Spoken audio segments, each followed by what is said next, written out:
Bienvenue à toi cher ami, très heureux de te retrouver pour ce nouvel épisode.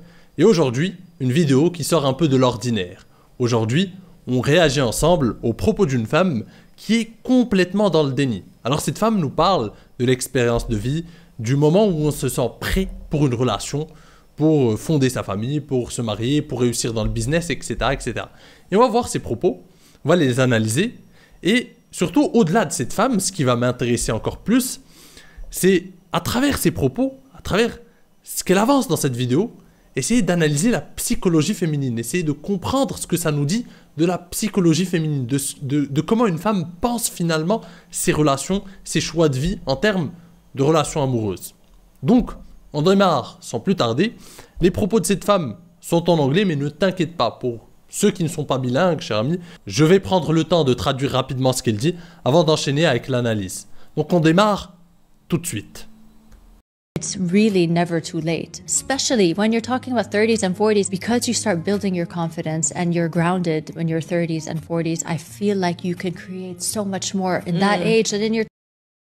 Bon, elle démarre, on va dire un peu tranquillement. Elle nous explique que c'est à partir de la trentaine, à partir de la quarantaine, que tu sens que tu es capable de réaliser des choses, que tu sens que tu peux faire tellement de choses. Et que à 20 ans, finalement, tu te prépares. Et en fait, elle parle d'être you're grounded, she said. Donc elle dit en fait, t'es plus clairvoyant, t'es plus sage à partir de la trentaine, à partir de 40 ans. Ce qui n'est pas faux. Mais on va voir directement ce à quoi elle fait allusion et là où elle se trompe éperdument. 20s. You're a child in your 20s. Yeah. You're really, really young. I can't tell you how small I felt in my mind if I look back at how I used to think in my 20s. Thank God I never got married then. C'est exactement ce dont je parlais. Donc elle nous dit, oui, à 20 ans, t'es un enfant. Heureusement qu'à 20 ans, je ne me suis pas marié. Que quand je pense à comment je pensais quand j'avais 20 ans, je me trouvais vraiment pas du tout mature et pas du tout prête. Et heureusement que je ne me suis pas marié dans ma vingtaine. Alors, certes, effectivement, plus l'âge passe, l'expérience te donne de la connaissance, de la sagesse, ce que tu veux. Mais par contre, là, elle nous décrit une situation, un monde dans lequel on dirait qu'elle évoluerait seule. Elle est hors de la réalité. Effectivement, on peut attendre que tu sois prête. Peut-être que tu n'es pas prête pendant la vingtaine, peut-être que tu seras prête à 30 ans, à 35 ans, à 40 ans. Ce qu'elle nous explique, c'est à partir de la quarantaine pour elle qu'elle sent qu'elle pourrait être prête pour le mariage, etc. Sauf que le monde ne t'attend pas. Les opportunités ne t'attendent pas. Les hommes ne t'attendent pas. Il n'y a pas un prince charmant qui t'attend. Tu seras prête à 45 ans? Ok, bah je vais t'attendre. Bah je t'attends même jusqu'à tes 50 ans. Ça n'existe pas. Et de ce que je vois, cette femme a l'air d'être une femme ambitieuse, exigeante, etc. Ça veut dire que c'est pas la femme qui va accepter le premier venu. Et quand elle nous parle de « je serai prête à 40 ans », mais quel type d'homme tu t'attends à rencontrer à cet âge-là?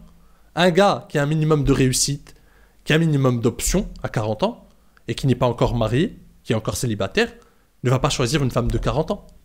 Il va choisir une femme de 30, de 28, de 29, une femme dans cette tranche d'âge. Une femme qui est encore à la fleur de l'âge, qui a encore des années devant elle, qui est à l'apogée de sa beauté physique, qui a des options aussi. Il va choisir une femme qui a des options aussi, qui est dans la tranche d'âge où elle a des options. Il ne va pas te choisir toi à 40 ans, combien même tu es prête. Ça n'existe pas. C'est comme si moi, finalement, je me disais, mais en fait, je veux devenir joueur de foot, mais en fait, moi, je me sens prêt à 45 ans. Mais on s'en fout, à 45 ans, la carrière d'un joueur de foot, c'est fini. En fait, elle fait complètement abstraction de la réalité biologique. Elle nous parle de son ressenti. Et on va y revenir parce que c'est intéressant pour comprendre la psychologie féminine. Elle nous parle de son ressenti. Donc, elle analyse le monde avec son ressenti. Si à la limite, elle nous parle de quelque chose de personnel, de son business à la limite. Si elle nous parlait de son business, je dirais d'accord. Je dirais ok, elle parle de son business. Elle peut prendre le temps qu'elle veut, c'est elle, c'est son argent, elle peut faire son argent quand elle veut, elle peut réussir sa vie quand elle veut. Là, il n'y a pas d'âge, on est d'accord, elle peut prendre le temps qu'elle veut. Mais quand on parle de relations amoureuses, de fonder une famille, il y a une réalité biologique, que tu le veuilles ou non. Et tu ne peux pas faire abstraction de cette réalité, tu ne peux pas la balancer d'un revers de main et te dire oui, en fait, ça dépend de mon ressenti, de quand je me sentirai prête. Et heureusement que je ne l'ai pas fait à 20 ans. Mais s'il y a d'autres femmes qui pensaient ainsi, qui se disaient à 20 ans, pendant la vingtaine, je veux dire, je devrais me caser, je devrais trouver un gars, c'est peut-être qu'elles étaient plus perspicaces que toi, plus intelligentes, tout simplement. Elles ont choisi de se caser pendant la tranche d'âge où elles pouvaient être exigeantes, où elles pouvaient avoir le plus d'options et donc choisir un bon prétendant. Tu ne pourras pas choisir un bon prétendant après 40 ans. C'est une réalité. Parce que penser que les options de partenaires sont les mêmes à 20 ans et à 40 ans, c'est comme penser que le soleil brille de la même manière à midi et à minuit. C'est la même chose. Alors certes, l'expérience vient avec l'âge, mais les choix se rétrécissent aussi avec le temps. C'est une réalité que cette femme semble complètement occulter. Donc on enchaîne, c'est intéressant. God, I didn't start a business then. Yeah. I mean, I wasn't ready. No. Like only now, I'm 36, I'm turning 37, I'm still realizing I can discover that I feel like by 40, I could be in a really good place. And I'm proud of that. Ask me when I'm 25. Et là, elle continue, elle est encore en train de rêver les yeux ouverts. C'est-à-dire qu'elle nous dit que aujourd'hui, à 36 ans, je me rends compte que finalement, je n'étais pas prête à 20 ans. Tant mieux pour toi. Ou tant pis, ou je ne sais même pas quoi dire. Et que, en fait, même à 36 ans, elle sent qu'elle a encore des choses à découvrir. Alors, bien évidemment, on a toujours des choses à découvrir. Mais elle insinue qu'elle est encore pas prête et que c'est 40 ans. Elle sent qu'elle sera à un bon endroit et à un bon moment de faire les bons choix. C'est complètement saugrenu. Parce que, effectivement, encore une fois, l'expérience vient avec l'âge. Mais dans la vie, on n'attend pas tout le temps d'être complètement prêt. Ça ne marche pas comme ça ne fonctionne pas comme ça. Si à chaque fois tu attends d'être prêt à 100%, bah, tu ne fais rien. Des fois, il faut juste passer à l'action. Tu fais des erreurs, tu en apprends. C'est comme dans le business aussi. On nous dit, oui, heureusement que je n'ai pas commencé mon business dans la vingtaine. Mais pas du tout. Tu aurais pu en prendre des enseignements. Tu aurais pu, même si tu as des échecs dans le business, tu aurais pu en apprendre. Et à 40 ans, finalement, après 2-3 tentatives, tu vas réussir. Il y a beaucoup d'entrepreneurs qui n'ont pas réussi dès le premier coup, dès le deuxième, et c'est des grands entrepreneurs. Mais au troisième coup, ils ont réussi. Parce que plus tu entreprends tôt, plus tu apprends vite, plus tu apprends tôt. Donc sa façon de penser, finalement, est assez puérile. Elle nous parle de maturité, de choses comme ça, mais c'est assez puéril de j'attends. En fait, ça dépend de mon ressenti. La vie n'attend pas. Les opportunités ne t'attendent pas. Le monde ne t'attend pas. Les hommes ne vont pas t'attendre. Ton horloge biologique ne t'attend pas. Le monde continue de tourner sans toi. C'est le problème de certaines femmes, mais c'est un côté narcissique qu'elles ont. On a tous un côté narcissique, nous aussi. Mais elles ont un côté narcissique un peu différent d'une autre, qui fait abstraction de la réalité et qui prend le ressenti comme la réalité du monde qui les entoure. En fait, elle analyse le monde selon son ressenti à elle. Mais en fait, moi, je sens, mais je pressens. C'est tout le temps une expression de leur émotion interne. Le monde est une expression de leur émotion et de leurs sentiments internes. Ce qui est complètement, finalement, différent de la réalité à laquelle elles font face. Donc on enchaîne, c'est intéressant. I'm going to tell you, at 28, I want to be married and I want to have a business and I want to do this and I want to do that. It's not how it works. Donc là, elle se moque d'elle-même à 25 ans quand elle disait oui, à 25 ans, je me disais, j'espère qu'à 28 ans, je vais avoir un business, je vais me marier, etc. Et en faisant ça, elle caricature en quelque sorte genre les jeunes femmes dans la vingtaine qui disent la même chose. Mais comme je lui ai expliqué, en fait, si ces femmes pensent ainsi, c'est peut-être qu'elles sont plus intelligentes que toi, plus perspicaces et plus réalistes, plus terre-à-terre. Si la majorité des femmes pensent ainsi, c'est pour une raison simple, c'est parce qu'elles ont compris que pendant cette tranche d'âge-là, elles ont le pouvoir de choisir un bon prétendant parce qu'elles sont à la fleur de l'âge et qu'elles ont donc des options. Et que passé cet âge-là, les options se rétrécissent de plus en plus. Donc tu as beau être prête à 40-45 ans, peut-être que ceux qui étaient prêts pour toi pendant ta vingtaine ne le sont plus. Et donc tu as beau être prête de ton côté, il n'y a plus personne qui est prêt pour toi, à part un pauvre gars de 50 ans divorcé, qui ne veut plus de gosses. Des options très rares, des options très réduites se dressent devant toi. C'est une réalité. Donc encore une fois, on a affaire à une femme qui fait complètement abstraction de la réalité biologique, qui fait complètement abstraction de la réalité du terrain, des options qui peuvent s'offrir à elle, et qui est en train de nous parler de son ressenti. Et c'est là qu'on arrive au plus important. Parce que derrière cette femme, c'est pas cette femme en question ou ses choix de vie qui sont importants, c'est plutôt ce qu'on apprend de la psychologie féminine. C'est le but de cette chaîne d'ailleurs. Sur cette chaîne, on essaie d'analyser les mécanismes qui régissent les relations hommes-femmes, les mécanismes du désir féminin, les mécanismes de l'attraction, les mécanismes de la psychologie féminine. Et là, à travers cette vidéo, tu vois comment une femme pense. Que ce soit au niveau de ses choix amoureux, que ce soit au niveau de ses choix de partenaire, elle pense en termes d'émotion, de ressenti, de feeling. Et c'est pour ça que je dis souvent que, contrairement à ce que tu entends sur certaines chaînes Red Pill, sur certaines chaînes masculinistes, les femmes, cher ami, n'ont pas une sorte d'algorithme pour choisir un homme. Elles ne reposent pas sur des arguments, ou elles ne reposent pas leur choix sur quelque chose de complètement logique ou de complètement rationnel. Pas du tout. Elles font des choix émotionnels. Si tu comprends ça, tu as déjà une longueur d'avance sur beaucoup d'hommes et tu as déjà capté quelque part l'essence de la psychologie féminine. Une femme ne vient pas avec un algorithme, oui, il a une mâchoire carrée, oui, il a de l'argent, oui, il a ceci, il a cela. Effectivement, ça fait partie de ce que j'appelle l'attraction biologique. C'est ce que j'explique dans ma formation « Craque le code de l'attraction féminine » où j'explique qu'en fait, il y a deux mécanismes qui régissent l'attraction féminine. Une femme a une sorte d'attraction biologique et une attraction émotionnelle. L'attraction biologique, c'est en fait des années d'évolution qui ont fait qu'elle choisissait le bon prétendant, celui qui a des caractéristiques masculines par excellence, qui peut la protéger, qui est confiant, en qui elle peut avoir confiance, qui peut protéger sa progéniture, etc. Donc elle va chercher des qualités purement masculines, la confiance en soi, le leadership, tout ce que je te rabâche.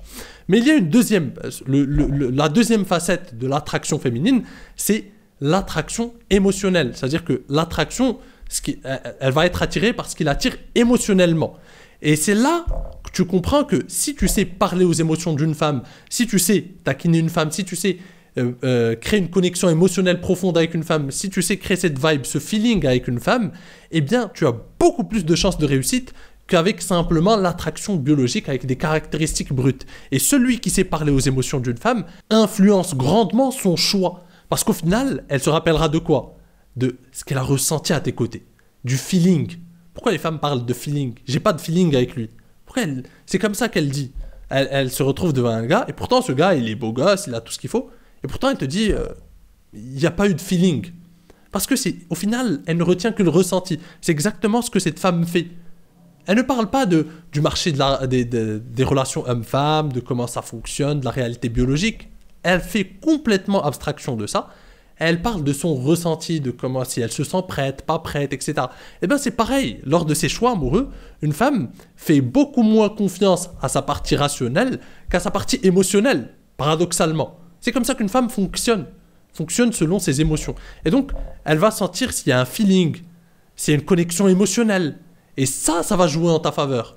Plutôt que des caractéristiques brutes comme on voudrait te le faire croire sur certaines chaînes. Oui, si t'as ça, si t'as ça, si t'as ça, bah en fait, elle te choisira directement, toutes les femmes vont se jeter sur toi. Ça n'existe pas, cher ami. Ça n'existe pas. Une femme, faut qu'elle ait une connexion émotionnelle avec toi. S'il y a cette connexion émotionnelle, tu as tout gagné. Tu as tout gagné. Tu es passé devant tous les autres qui n'ont rien compris. Et ça, il faut le comprendre. Il faut le comprendre en profondeur parce que c'est un aspect important de la psychologie féminine. Quand une femme passe des moments avec toi, elle ne se rappellera pas si en fait, tu fais 1m85 ou 1m87. Elle se rappelle, ça joue bien sûr au début, quand elle voit un gars, oui, il est intéressant, il est ceci. Mais au final, ce qu'elle va retenir, c'est les émotions qu'elle vit à tes côtés. Si elle vit avec toi des émotions intenses, des émotions spéciales, des émotions uniques, elle va se dire avec ce gars, je vis quelque chose de spécial. Et elle va avoir ce feeling et c'est toi qu'elle choisira. C'est toi qui vas hanter ses pensées. C'est important de comprendre ce principe de la psychologie féminine. D'ailleurs, les femmes perçoivent, voient, analysent le monde souvent selon leur ressenti. Et non pas selon la réalité froide. En tant qu'homme, nous analysons la réalité froide et on essaye de s'améliorer, on essaye de rectifier le tir, on essaye de voir les choses telles qu'elles sont. Si on est une merde quelque part, on se dit on est une merde. On n'essaie pas de maquiller la réalité. Si on a un problème quelque part, on a un problème. On cherche une solution. On n'essaie pas d'extérioriser nos émotions et d'essayer de l'analyser selon un angle émotionnel. Ça ne marche pas comme ça en tant qu'homme. En tant qu'homme, on est plus terre à terre, on voit cette réalité froide, une réalité réaliste, une réalité même parfois cruelle, on l'analyse, on essaye de rectifier le tir, de s'adapter. Pour une femme, c'est aussi un mécanisme de défense. D'ailleurs, cette femme le montre. Parce que derrière, elle a un peu peur. Elle est un peu consciente. Sa partie consciente sait qu'elle est plus dans ses meilleures années. C'est qu'elle a plus les meilleures options. Et donc, elle se rassure avec ce discours. C'est un discours qui la rassure. C'est un discours intérieur qu'elle extériorise encore plus pour se convaincre elle-même. Et heureusement, d'ailleurs, c'est bien pour sa santé mentale. Parce qu'autrement, elle déprimerait. Se dirait, oui, mais je suis en train de vieillir, j'ai raté en fait l'occasion, j'ai de moins en moins d'occasions, etc. Or, elle sort ce discours pour finalement se rassurer, pour préserver sa santé mentale. C'est un mécanisme de survie assez intelligent d'ailleurs. Sauf que le problème, c'est que si elle le garde trop longtemps, les occasions se font de plus en plus rares. Donc, encore une fois, les femmes, ce qu'il faut comprendre, c'est que les femmes ne pensent pas comme nous. Les femmes ne font... Toi, quand tu vois une femme qui te plaît, instantanément, tu vois le physique, tu la vois physiquement, tu sais instantanément si elle te plaît ou pas. Une femme, ça ne marche pas comme ça, cher ami. Une femme, c'est émotionnel. Bien sûr, elle voit un physique. Je ne dis pas le contraire, le physique, c'est la première chose qui se voit. Elle peut être attirée, elle se dit, oui, ce gars, il est intéressant, il est beau gosse. Mais là, c'est sa curiosité qui rentre en jeu. Et ensuite, même si ce gars est intelligent, beau gosse, ce que tu veux, s'il n'y a pas de connexion émotionnelle ensuite, elle va pas plus loin, parce qu'elle est bloquée. Une femme, pour qu'elle se débloque, il faut qu'il y ait une connexion émotionnelle. C'est là qu'elle s'offre à toi. La connexion émotionnelle, c'est la clé qui ouvre en fait le cœur d'une femme, qui fait qu'elle s'offre à toi. C'est quand il y a cette connexion émotionnelle. Sans connexion émotionnelle, ce qu'elle appelle aussi le feeling, sans ce feeling, il n'y a rien qui se passe. Donc j'espère, cher ami, que tu as compris l'essence de mon message. J'espère qu'à travers les propos de cette femme, tu as pu capter quelque part l'essence de la psychologie féminine. Et si tu aimes ce genre de vidéo où je réagis à une vidéo au propos d'une femme ou au propos d'un gars, ou ce genre de vidéo réaction en général, si c'est le genre de vidéo qui te plaît, n'hésite pas à me le dire, n'hésite pas à m'en faire part dans les commentaires, parce que ton avis et tes suggestions sont toujours les bienvenus. Et sur ce, je te dis à la prochaine. En attendant, prends soin de toi et surtout, reste séduisant. Ciao!